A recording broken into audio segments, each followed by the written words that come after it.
Teringat ketika berdiskusi dengan mitra saya yang menceritakan bahwa dia mendrop sebuah proyek besar di Siak karena masalah financial closing atau tidak dapat dukungan funder. Saya bertanya, loh proyek Siak emangnya nggak ada strategi lain Pak tanpa pinjaman? Cari mitra gitu? Sulit cari pinjaman di zaman sekarang Mas. Demikian dia menjawab. Swasta murni kalau Greenfield Company sulit bergerak. Tahun kemarin bukannya ada dengar-dengar kamu ke Tiongkok cari pembiayaan? Saya mulai menyelidik. Nah ini kalau ke Tiongkok kembali ke masalah idealisme, bukan ke masalah uang. Sudah taken, sudah DP, saya balikin semua. Nggak bisa aja pokoknya. Tadinya saya berpikir dengan siapapun bisa berbisnis. Namun ternyata ketika bolak-balik ke Tiongkok, kesimpulan saya satu, demi nasionalisme saya tolak dan lebih baik nggak saya jalankan proyeknya. Loh kok begitu ekstrim banget sih bos? Saya bertanya kemudian. Begini katanya menjelaskan, saya dengan orang Cina berbisnis tidak masalah. Sekali lagi, berbisnis dengan Chinese tidak masalah. Yang saya mundur adalah berbisnis dengan BUMN Tiongkok, berbisnis dengan negara Tiongkok. Dengan mata kepala sendiri saya melihat dan memahami setelah bolak-balik dengan mereka dalam 1 tahun terakhir ini. Pertemuan demi pertemuan, diskusi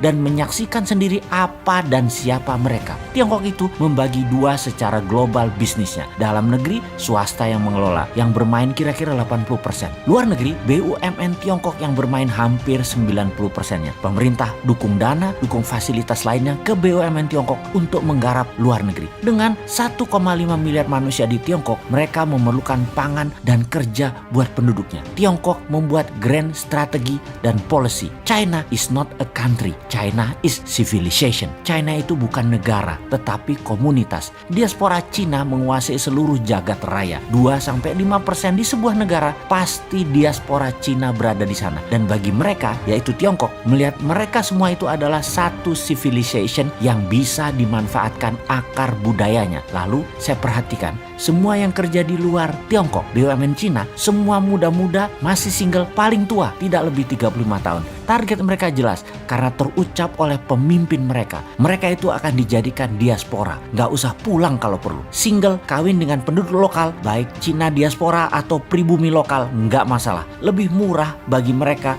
orang-orang itu tidak pulang ke Tiongkok. Targetnya seluruh dunia, setiap negaranya akan dinaikkan diaspora Cinanya double dalam 10 tahun ke depan. Misalnya di Indonesia, diaspora populasi penduduk berasal dan keturunan Chinese ada 3%-an kira-kira.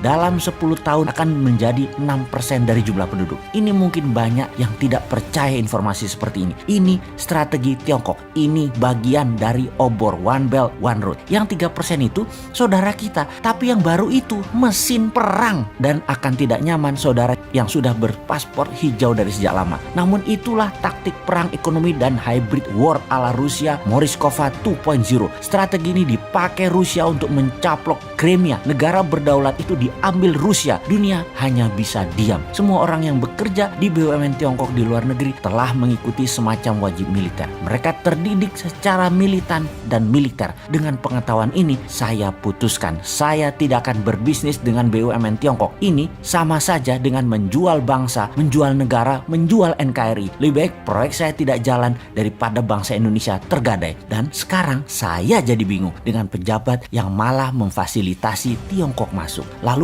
BUMN Indonesia dengan BUMN Tiongkok bekerja sama. Diaspora tadinya sebentar lagi jadi ancaman nasional. Ini soft threat. Banyak yang terbuai uang, terbuai proyek, namun menggadaikan kedaulatan bangsa. Saya miris dengan ini semua. Dia melanjutkan monolognya. Saya berharap ini semua karena by accident dalam tanda petik. Karena alfa, karena lupa, karena pejabatnya lupa, karena ketidaktahuan pejabat. Namun kalau ini by accident dengan sengaja melakukan Cinanisasi, memasukkan diaspora Cina baru, akan mengikuti juga pastinya, yaitu faham yang berbeda dengan Pancasila, faham komunisme. Menurut saya, rakyat rasa tidak akan diam nih.